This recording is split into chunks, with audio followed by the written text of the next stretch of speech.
Have a nice morning to all. मैं विशाल बेमिशाल आपके सामने कुछ एनटीपीसी से संबंधित प्रश्नों को लेकर आया हूं। याद रखेंगे कि ये प्रश्न आपको एनटीपीसी, दरोगा, फॉरेस्ट गार्ड, बीपीएससी या जितने भी कॉम्पिटिटिव एग्जाम्स हैं उनके लिए भी यह क्वेश्चंस लाएबल है। तो और ग्रुप डी भी हैं, बहुत सारे एग्जाम्स हैं। तो जरा देखेंगे इन प्रश्नों को हल करने का तरीका। मैं अपनी तरफ से अच्छा तरीका लेकर आऊंगा आपके सामने। कॉपी कलम निकाल के रखें और बनाने का प्रयास करें और देखें। तो पहला प्रश्न आपके सामने है। पहला प्रश्न कहता है कि P ratio Q, P plus Q ratio P minus Q equal to 5:1। तो कहता है कि P square plus Q square ratio P square minus Q square का वैल्यू निकालना है। जरा देखेंगे अपने तरीके से इसको हम कैसे बनाएंगे, बनाने का क्या तरीका है, मेथड है। जरा देखिए इस मेथड को। यह P प्लस Q जो है वह 5 के बराबर होगा और P माइनस Q जो होगा वह 1 के बराबर होगा। आप ध्यान दीजिए कि जब भी आपको प्लस निकालना हो, P का वैल्यू निकालना हो, तो ये जो वैल्यू है एग्रीगेट, इसको जोड़कर और 2 से भाग दे देंगे, P का वैल्यू निकल जाएगा। जब Q निकालना है छोटा वाला, ये बड़ा वाला हो गया, छोटा वाला जब निकालना है तो दोनों को घटा के 2 से भाग दे देंगे तो Q का वैल्यू निकल जाएगा। एक लाइन में आपको P को और Q को हम निकालेंगे। देखिए P जब निकालना होगा तो दोनों को जोड़कर 2 से भाग, 5 और 1 6, 6/2 3। और Q निकालना है तो दोनों को घटाकर 2 से भाग, 5 में से 1 गया 4, 4/2 2। यह P और Q का वैल्यू निकल गया। अब क्या करेंगे, इस पर वैल्यू को दोनों को पुट कर देंगे। तो यहां पर रखेंगे 3 के स्क्वायर 9 और प्लस 2 के स्क्वायर 4, 9 4 13। और यह 3 के स्क्वायर 9 और माइनस 2 के स्क्वायर 4, 9 में से 4 दिया मतलब 3 दिया 9, 9 में से 4 गया 5। ठीक है, यही आपका आंसर हो गया। ठीक है, देखिए ना कितने समय में, कितने कम समय में इस प्रश्न को बनाए। ऐसे आप मैट्रिक में जो पहला चैप्टर पढ़े होइएगा उसको निकाल के ये बनाएंगे। P plus Q 5, P minus Q 1, फिर दोनों को काटिए। वैसे नहीं करना है, इसको मेरे तरीके से करना है। ओके, अब दोस्तों आते हैं अपने प्रश्न के दूसरे पड़ाव पर। प्रश्न का दूसरा पड़ाव हमारा ये प्रश्न है। प्रश्न का दूसरा पड़ाव हमारा ये प्रश्न है, 25 पर पावर 11 गुने 10 पर पावर 6, 25 पर पावर 11 गुना 10 पर पावर 6 गुना 14 पर पावर 5 में अभाज्य गुणनखंडों की संख्या कितनी होगी, यह पूछ रहा है। कितने अभाज्य गुणनखंड होंगे। अभाज्य संख्या आप लोग जानते हैं कि जो संख्या खुद से और 1 से विभाजित हो, इसके अलावा किसी और से न हो, वही अभाज्य संख्या होती है। लेकिन यहां अभाज्य गुणनखंड पूछ रहा है निकालने के लिए। तो देखिए कैसे हम निकालेंगे। क्या है हमारा, देखिए यहां पर 25 पर पावर 11 गुने 10 पर पावर 6 गुने 14 पर पावर 5। ठीक है, अब जरा देखेंगे इसको तोड़िए। तो इसको तोड़ेंगे तो क्या आएगा, 5 गुने 5 पर पावर 11 गुने 10 को लिख सकते हैं 2 गुने 5 पर पावर 6 और 14 को लिख सकते हैं 2 गुने 7 पर पावर 5। लिख सकते हैं। अब फॉर्मूला होता है a into B to the power c, तो a to the power c भी हो जाता है, b to the power c भी हो जाता है, सेम एज यहाँ पे भी होगा। तो देखिए जरा पर ये 11 जो है इसके लिए भी होगा, इसके लिए भी होगा। तो इसका दोनों का कितना हो जाएगा, 11 इसके लिए 11 इसके लिए, यानी 11 11 22। इसका अभाज्य गुणनखंड हो जाएगा 22। फिर इसके लिए इस पर 2 का पावर 6 और 5 का पावर भी 6, तो 6 6 12। और फिर इस पर 2 पर पावर 5 और 7 पर पावर 5, यानी 5 5 10। हम चाहते तो एक स्टेप और भी बता देते, ठीक ना, एक स्टेप और बता देते, लेकिन हम चाहते हैं कि नहीं, आप उतना यदि समझ गए हैं तो फिर बनाने की जरूरत नहीं है, ठीक ना। तो 22, 12 और 10 को जोड़ देंगे, आ जाएगा 2 2 4 और 2 2 4 1 5, ठीक है। 11 दूना 11 और 11 22, 6 6 12 और 5 10, ठीक है। 22 10 32, 34 10 44 होगा, सॉरी, ठीक है। तो इसके गुणनखंड कितने आ जाएंगे? 44 आ जाएंगे, ठीक ना। तो ध्यान देंगे, सबको ऐसे ही छोटे छोटे पार्ट में तोड़ देना है, और जो पावर आएगा इसके लिए भी होगा, इसके लिए भी होगा, ओके, ठीक। चलिए अब आगे की ओर फिर से क्वेश्चन। तो दोस्तों प्रश्नों के अगले कड़ी, अगले पड़ाव की तरफ बढ़ते हैं।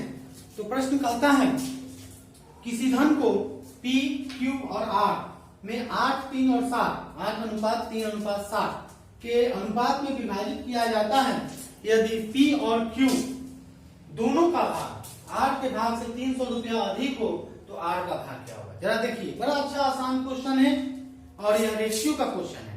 रेशियो के प्रश्न परीक्षा में बहुतायत मात्रा में ही आते हैं, तो ध्यान देंगे दोस्तों कि इन प्रश्नों को आप तरीका सीखें, ठीक ना। तो देखिए P, Q और R, इनका रेशियो है 8, 3, 7, ठीक है। कहता क्या है कि यदि P और Q दोनों का भाग R के भाग से 300 रुपया अधिक है, दोनों का भाग, तो 8 और 3 11, ये 11 जो है वह R के भाग से, R हमारा 7 है, ठीक है। तो ये जो है ये इससे 300 रुपया अधिक है, 300 रुपया अधिक है, और यहाँ कितना अधिक है? 4, 4 बराबर 300 हो जाएगा ना। दोनों को बराबर कर देंगे, इन दोनों का योग जो है वो R से 300 रुपया अधिक है, तो यहाँ अधिक है 4, और किताब में मतलब क्वेश्चन में दिया है 300, तो 4 बराबर 300। तो पूछ रहा है R का भाग, R का भाग कितना होगा?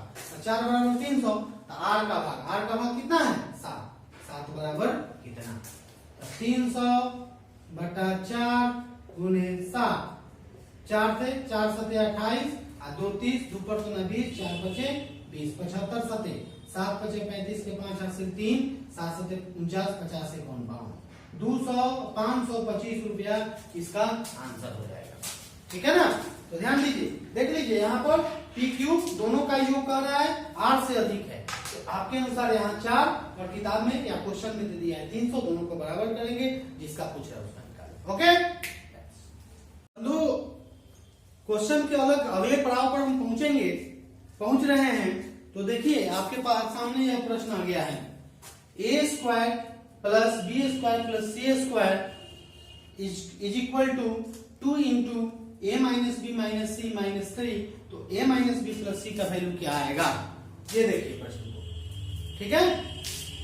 अब बनाने का विधि देखिए, आसान विधि है, तो देखिए तो क्या है, ध्यान दीजिए, इसको सॉल्व करेंगे। इसको सॉल्व करके क्या हम कर सकते हैं, a² + b² + c² equal to, इसको तोड़िए पूरा, तो क्या हो जाएगा? 2a - 2b - 2c माइनस, अब 3 को क्या हम लिख सकते हैं? -1 -1 -1 लिख सकते हैं, इसको लिख सकते हैं -1 -1 -1, तीनों जुड़ जाएगा तो -3 हो जाएगा। सब उसी तरह हम कर दिए, यहाँ 2 से मल्टीप्लाई कर दिए। अब एक एक टर्म को इधर लाएंगे, जैसे a², ये वाला इधर लाएंगे, तो +2ab इधर आएगा तो -2ab, -1 बराबर की इधर लेंगे तो +1 हो जाएगा। एक पार्ट आपको ये बन गया। फिर दूसरा पार्ट ये हो गया आपका, अब इसके साथ बनाएंगे, इसके साथ, तो b² e2b को इधर लाएंगे तो +2b, और फिर एक को इधर लेंगे +1, चला गया एक पार्ट आपका। फिर थर्ड वन, फिर इसको लेकर हम बनाए, फिर क्या हो जाएगा? c² -2c उधर जाएगा तो +2c, और -1 उधर जाएगा +1 इज इक्वल टू, समझ में आ गया? ठीक है। अब जरा हम देखेंगे, फिर से देखिए, तो a² +2a उधर जाएगा, -2a हो जाएगा, ठीक है, -2a हो जाएगा, उसी तरह बी स्क्वायर करेंगे, बी स्क्वायर और -2 भी उधर जाएगा तो +2 भी हो जाएगा, 1 इधर भी आपका यहाँ -1 है, इधर जाएगा तो +1 हो जाएगा, इसको ठीक से लिख देते हैं, +1 हो जाएगा, यहाँ भी उसी तरह हो जाएगा और यहाँ भी उसी तरह हो जाएगा। तो ये इसका फॉर्मूला हो जाएगा a square -2a + 1, a square -1 का फॉर्मूला हो जाएगा, सॉरी a - 1 का होल स्क्वायर का फॉर्मूला हो जाएगा। इसको तोड़ के देखिए यही हो जाएगा a square -2ab + b square, ठीक है, a और ये b, इसको कन्वर्ट करेंगे तो फिर ये आ जाएगा। ओके, फिर उसी तरह इसको तो ये हो जाएगा b + 1 का होल स्क्वायर और उसी तरह ये हो जाएगा c + 1 का whole square is equal to 0। Okay, अब सबको 0 के बराबर कर देना है, जैसे है a - 1 का whole square is equal to 0, a बराबर क्या हो जाएगा, a स्क्वायर उधर चल जाएगा तो a स्क्वायर उधर चल जाएगा तो स्क्वायर 0 का स्क्वायर 0, फिर -1 बच जाएगा, a - 1 is equal to 0, a बराबर क्या हो जाएगा +1।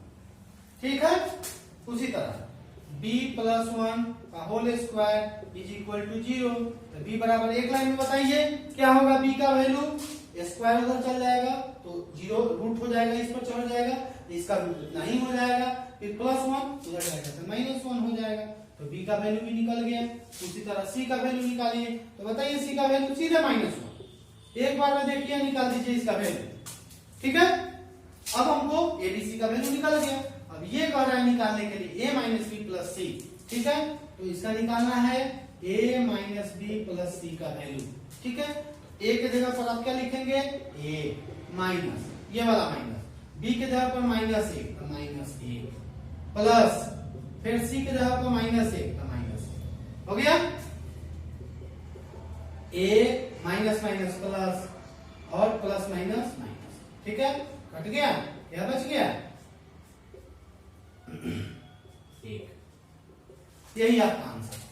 ठीक है, एकदम ध्यान से देखेंगे बंधु, ध्यान से एकदम, ठीक है, ध्यान से देखिएगा, आपको ज्यादा बेटर समझ में आएगा। ओके, अब नेक्स्ट क्वेश्चन स्टार्ट करते हैं। देखिए, एक बच्चा अभी तुरंत बोल रहा है कि सर ये वाला क्वेश्चन जो है पॉलिटेक्निक में पूछे हुए था, मेरा क्वेश्चन है ना, इसी टाइप का या यही पूछा हुआ था। तो ऐसे प्रश्न जो होते हैं वो सबके लिए होते हैं, ठीक ना, हर एग्जाम के लिए होते हैं। हमने पहले ही बता दिया है कि जितने भी एग्जाम है आपके, सब एग्जाम में ये सब चीज पूछे जाते हैं। ठीक है, तो देखेंगे थोड़ा सा, यदि 2x + 3x 2x + 1/3x = 6, तो 3x + 2x = 1। अब देखिए जरा इन प्रश्नों को देखिए, देखिए सीधे यह रिवर्स हो गया है, यहां से देखिए। अब दिमाग आपको लगाना है कैसे, दिमाग आपको लगाना है ऐसे, कैसे, तो इससे यह कैसे कन्वर्ट होगा। तो देखिए एक लाइन में ऐसे प्रश्न जो है जल्दी बनने वाले होते हैं, लेकिन हमारा दिमाग वहां तक जाता नहीं है। ठीक है, तो वहां तक ले जाना है, प्रैक्टिस कीजिएगा, प्रैक्टिस आप जैसे जैसे करेंगे आप परफेक्ट बनते चले जाएंगे। ठीक है, तो ध्यान दीजिए, क्वेश्चन है कि 2x + 1/3x = 6 है ना, हमको ले आना है यहाँ पर 3, देखिए यहाँ पर 3x लाना है, यहाँ पर 2x लाना है। क्या करेंगे, देखिए दोनों तरफ इधर भी और इधर भी 3/2 से मल्टीप्लाई कर, 3/2 इसको हटाना है, यहाँ पर 3 लाना है, तो इधर भी 3/2 से मल्टीप्लाई कर दीजिए और इसको काटने के लिए इधर भी 3/2 से मल्टीप्लाई कर दीजिए। तो देखिए 3/2 से मल्टीप्लाई करेंगे तो 2 से 2 कट जाएगा, क्या बचेगा, 3x बच जाएगा ना, 2 से ये 2 कट जाएगा, आपका बच गया 3x प्लस, फिर 3/2 में ये तो मल्टीप्लाई इससे भी होगा और इससे भी होगा, समझ में आ रहा है ना, ये जो बाहर होगा इस ब्रैकेट के बाहर, इससे भी मल्टीप्लाई होता है और इससे भी होता है, तो फिर इसको मिटा देते हैं क्योंकि इससे तो अब कट गया, और फिर इससे अब मल्टीप्लाई करना है इससे, तो अभी 3 से इस 3 से ये 3 कट जाएगा, आपको क्या बच गया, नीचे बच गया 1/2x, हो गया, यही लाना था ना। देखिए और इसका वैल्यू निकालना है, तो यहाँ क्या हो गया, 6 × 3/2, 2 तिहाई 6, कितना आ गया, यही तो आंसर आ गया इसका, समझ में आ गया। तो ऐसे प्रश्न ऐसे ही बनते हैं, बहुत जल्दी बनते हैं, लेकिन बंधु वहां तक हमारा दिमाग नहीं पहुंचता है, वहां तक हम सोच नहीं पाते हैं। तो जैसे जैसे आप प्रैक्टिस करेंगे, जितना प्रैक्टिस करेंगे उतना ही आपका अच्छा, ठीक है। तो प्रश्नों का सीरीज आगे की ओर बढ़ते जा रहा है और हमारे मोदी जी का आह्वान है और सभी लोगों का, अच्छे अच्छे लोगों का, कि safe and stay at home. तो इसको सब लोग पालन कीजिए और क्वेश्चन को बनाते रहिए, ऑनलाइन पढ़ते रहिए, जब तक कि सरकार का कुछ गाइडलाइंस नहीं मिलता है थोड़ा सा पढ़ते रहेंगे, ठीक है। छोड़ देंगे बिल्कुल तो फिर गड़बड़ हो जाएगा, थोड़ा ध्यान दीजिए। ओके, चलिए आते हैं अपने प्रश्न के साथ। यदि √x + 1/√x = 5 तो x² + 1/x² का वैल्यू निकालना है, ठीक है। अब देखिए जरा इन प्रश्नों को देखते हैं, ठीक है। इन प्रश्नों को देखिए, यदि √x + 1/√x = 5 तो x² + 1/x² का निकालना। अब इधर तो रूट करना होगा, दोनों तरफ से स्क्वायर रूट करना होगा और स्क्वायर रूट करके निकालना होगा। तो ऐसे हम नहीं बनाएंगे, हम इसको आसान लफ्ज में बनाएंगे, आसान एकदम बिल्कुल, ठीक है।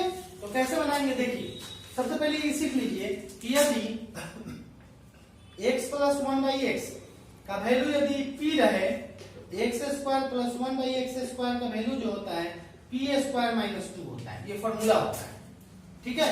यदि x + 1/x का वैल्यू p की जगह पर कुछ भी दे दे, मान लेते हैं कि 5 दे दे या 5 दे दे, तो इसका वैल्यू हो जाएगा 50 25, 25 में 2 गया 23, जब स्क्वायर कहेगा निकालने के लिए तो।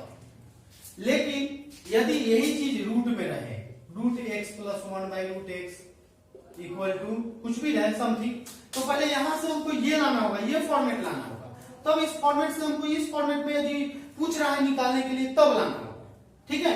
इस फॉर्मेट से पहले ये फॉर्मेट लाना होगा, ये देखिए इस फॉर्मेट से पहले इस रूट को हटाना होगा, ठीक है, रूट को हटाना होगा। और रूट को हटा के पहले स्क्वायर कीजिएगा तो रूट हटेगा, तो एक बार आपने स्क्वायर किया और फिर स्क्वायर कीजिएगा तो ये आ जाएगा, ठीक है। मतलब 2 बार आपको स्क्वायर करना होगा। फिर से समझिए, इसको आप स्क्वायर करेंगे तो रूट हट जाएगा, दोनों तरफ स्क्वायर करेंगे तो रूट हट जाएगा, रूट हट जाएगा तो इस फॉर्म में आ जाएंगे और फिर स्क्वायर कीजिएगा तो ये फॉर्म आ जाएगा मेरे, ठीक है। तो अपने तरीके से हम सीखेंगे, ठीक है। इसको देख लीजिए, ठीक है ना। जब भी x + 1/x = p तो x² + 1/x² = p² - 2 ये फॉर्मूला होता है, ठीक है। अब देखिए तो हम क्या करेंगे, 2 बार स्क्वायर रूट करेंगे, 2 बार, ठीक है। ये फॉर्मेट हम पकड़िए, इसी फॉर्मेट को हम लेके चलते हैं, देखिए कितना आसान से कर देंगे, ठीक है। एक बार फर्स्ट टाइम 5² - 2 कितना हो गया, 23 हो गया। एक बार स्क्वायर करके 2 घटा दिए तो 5² - 2 23, और फिर इसका ये लेंगे और फिर इसका स्क्वायर करेंगे, 23² - 2, ठीक है। ये जब स्क्वायर किए तो अंडर रूट से यह टूट कर बन गया x + 1/x इसका, यानी ये वैल्यू आ गया किसका, x + 1/x का, ठीक है। अब फिर इसका हमको स्क्वायर करना है, इसका स्क्वायर का फॉर्मूला वही p² - 2, तो फिर इसका स्क्वायर करके फिर 2 को घटा देंगे, ठीक है। तो 23 के स्क्वायर 529 और -2 कितना हो गया, 527, यही हो गया आपको x² + 1/x² का वैल्यू, ठीक है। यही आपको समझ में आ गया। तो ऐसे प्रश्न को ऐसे ही बनाते हैं, ठीक है। अब बंधु क्वेश्चन के अगले पड़ाव की तरफ चलते हैं। देखिए यह मेंसुरेशन का प्रश्न है। एक आयताकार बगीचे की लंबाई 12 मीटर तथा चौड़ाई 5 मीटर है। इस आयताकार बगीचे के बराबर क्षेत्रफल वाले वर्गाकार बगीचे के विकर्ण की लंबाई ज्ञात करनी है, ठीक है। मेंसुरेशन के प्रश्न है, देखिएगा मेंसुरेशन के प्रश्न। आयत की लंबाई कितनी है, 12 मीटर और चौड़ाई कितनी है, 5 मीटर। एरिया इसका कितना होगा, 60 मीटर स्क्वायर, ठीक है। एरिया कितना होगा, 60 मीटर स्क्वायर। आयत का क्षेत्रफल होता है लंबाई में चौड़ाई, ठीक है। अब यह जो एरिया, इसका जो आयत का एरिया जो होगा यह वर्ग के एरिया के भी बराबर है। देखिए यहाँ कह रहा है इस आयताकार बगीचे के बराबर क्षेत्रफल वाले वर्ग, है ना, माने जितना आयत का क्षेत्रफल है उतना ही वर्ग का भी क्षेत्रफल, तो यह वर्ग के क्षेत्रफल के बराबर हो जाएगा, ठीक है। वर्ग का क्षेत्रफल, वर्ग का क्षेत्रफल यह जो है बराबर होगा कितना, किसके बराबर, वर्ग के क्षेत्रफल के बराबर होगा। मतलब वर्ग का क्षेत्रफल और आयत का क्षेत्रफल दोनों बराबर होगा, ठीक है। अब कह रहा वर्गाकार बगीचे के विकर्ण की लंबाई क्या होगी, मतलब ऐसा फॉर्मूला आपको निकालना है अपने फॉर्मूला के डिक्शनरी से, ऐसे फॉर्मूला को निकालना है जिसमें जो है एक बार में आपको ये जो एरिया दिया हुआ है वर्ग का क्षेत्रफल, उसमें डायमेंशन दिया हुआ हो। वर्ग का क्षेत्रफल तो भुजा स्क्वायर होता है, लेकिन हमको भुजा चाहिए जो कि यहाँ पर नहीं है ना, भुजा दिया हुआ नहीं है। और विकर्ण यदि हम लेते हैं तो विकर्ण निकल भी जाएगा। तो ऐसा फॉर्मूला हम लाएंगे जिससे कि विकर्ण निकल भी जाएगा और भुजा की जरूरत भी नहीं पड़ेगी। ठीक है, तो वर्ग का क्षेत्रफल होता है भुजा स्क्वायर और एक होता है 1/2 इंटू विकर्ण का स्क्वायर। ठीक है, जो कि एरिया के बराबर है। ठीक है, तो 1/2 इंटू डायमेंशन के स्क्वायर विकर्ण के स्क्वायर बराबर 60। वर्ग का क्षेत्रफल हो गया वर्ग का क्षेत्र। ठीक है, यदि यहाँ पर भुजा हम रखते तो भुजा हम लेके करेंगे क्या, हमको विकर्ण बोल रहा है निकालने के लिए। तो एक बार में विकर्ण के फॉर्मूला को देखिए, मेंसुरेशन के प्रश्न जो होते हैं वो फॉर्मूला बेस्ड होते हैं, फॉर्मूला आपको याद होनी चाहिए। ठीक है, ओके। अब 2 उधर चल जाएगा तो कितना होगा, डी स्क्वायर इक्वल टू 120। अब 120 को आप तोड़िए तो डी का वैल्यू कितना हो जाएगा, √120। अब 120 को तोड़ेंगे तो क्या आएगा, 2 से 60 मरतबे, 2 से 30 मरतबे, 2 से 15 मरतबे, 3 से 5 मरतबे। ठीक है, अब यहाँ देखिए यह दोनों मिल जाएगा तो 2√5 × 15 गुना 30, 2√30 सेंटीमीटर, मीटर न है मीटर, यही आपका आंसर हो गया 2√30।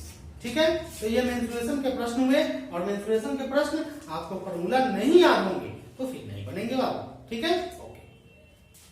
अब दोस्तों आते हैं अगले प्रश्न की तरफ। यहां आपको क्वेश्चन जो है वह मिक्स टाइप क्वेश्चन है, जिसको हम लोग कंपाउंड प्रोपोर्शनल भी बोल सकते हैं, उससे प्रश्न है। तो देखेंगे ऐसे प्रश्न भी पूछे जाते हैं। एक छात्रावास में 150 छात्रों के लिए 30 दिनों की भोजन सामग्री उपलब्ध थी। 10 दिनों के बाद 30 छात्र छोड़कर चले जाते हैं, छात्रावास छोड़कर चले जाते हैं, तो शेष भोजन सामग्री कितने दिनों तक चलेगी, ध्यान देना।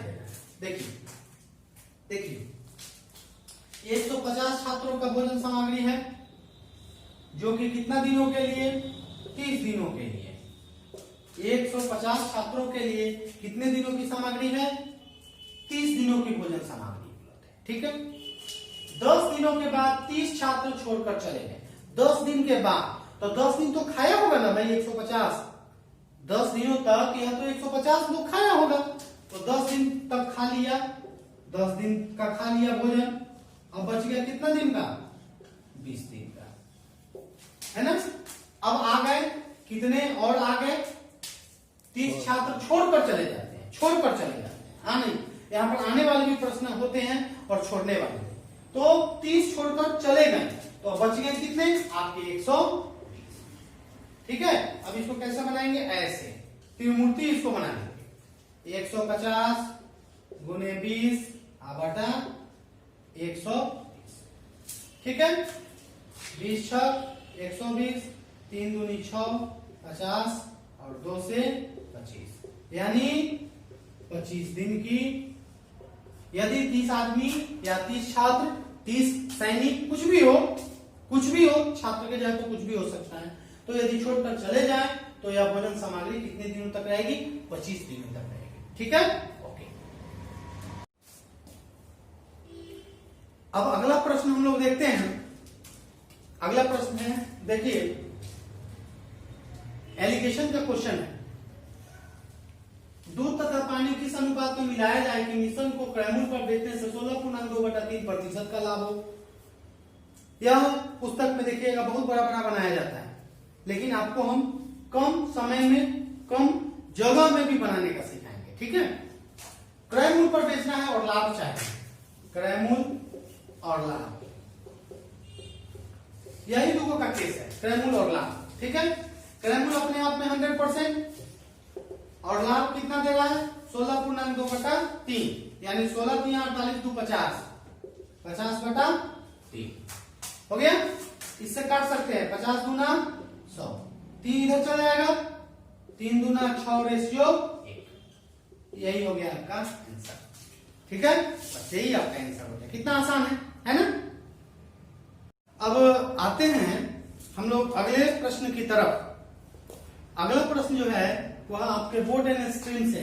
देखिए दोस्तों, मैं चाहता हूं कि हर चैप्टर के एक एक क्वेश्चन या दो क्वेश्चन को मैं बताते चलूं, ठीक है, जो आपका हर मतलब चारों तरफ से तैयारी आपका अच्छा होते रहे, थोड़ा थोड़ा आप समझते रहे, ठीक है। तो शांत जल में यह जो चैप्टर है वह बोट एंड स्ट्रीम के हैं। तो देखिए, एक व्यक्ति शांत जल में 9 किलोमीटर प्रति घंटा की दर से तैर सकता है। यानी शांत जल में क्या है उसका स्पीड, शांत जल का स्पीड है 9 किलोमीटर पर घंटा। एक व्यक्ति शांत जल में 9 किलोमीटर प्रति घंटा की दर से तैर सकता है।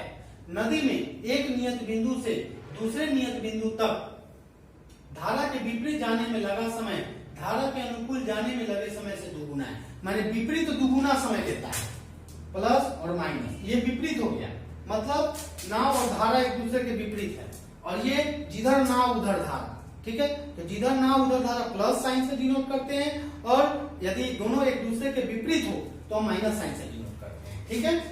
तो दुगुना समय लेता है, तो यहाँ 1 तो यहाँ 2, लेकिन ये जो समय है और यहाँ ये चाल है, इस समय और ये चाल दोनों बराबर नहीं हो सकता, तो चाल निकालेंगे। तो सबसे पहले इन दोनों को लेकर दूरी निकालेंगे, दूरी, तो 1 और 2 का एलसीएम हो गया 2, अब दूरी निकलेगा 1 दूना 2, 2 1 2, ये निकल गया आपको दूरी, और ये चाल निकल गया। ये समय था तो समय का उल्टा चाल, चाल का उल्टा समय, तो ये आपका समय था। देखिए ना, लगा समय धारा के अनुकूल जाने में लगे समय से 2 गुना है, तो है ना 2 गुना, तो ये समय का रेशियो हो गया, तो ये चाल का रेशियो हो गया।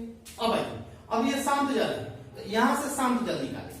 तो शांत जल का फॉर्मूला होता है दोनों को जोड़ के दूसरे भाग, यानी x + y/2, इसको x मानिए, इसको y मानिए, ठीक है, और दोनों को जोड़ के दूसरे भाग कर दीजिए। तो 2 आए 3, 3/2, 3/2 कितना हो गया 1.5, 3/2 मतलब 1.5 किसके बराबर हो जाएगा 9 के बराबर। मतलब यहां से शांत जल का फॉर्मूला दोनों को जोड़ के 2 से भाग, शांत जल यहां से निकाल के शांत जल के बराबर कर देंगे, तो 1.5 बराबर 9। तो पूछ रहा है धारा का वेग, धारा का वेग का फॉर्मूला होता है दोनों को घटाकर 2 से भाग, तो दोनों को घटाएंगे, 2 में से 1 गया 1/2 यानी 0.5 हो गया। 15 छक 90, 50 छक 3 यानी 3 किलोमीटर इसका आंसर हो जाएगा। सॉरी, वेग में पूछ रहा है तो 3 किलोमीटर, ठीक है, हो गया, ठीक है। अब आते हैं अपने अगले प्रश्न की तरफ, जो कि यह एडवांस मैथ का प्रश्न है, जरा देखेंगे। और एक आपसे निवेदन मैं करूंगा कि आप लाइक शेयर और सब्सक्राइब दोस्तों से जरूर करेंगे। लाइक मेरे से, शेयर दोस्तों के साथ, और सब्सक्राइब भी मेरे से करते रहेंगे, ठीक ना।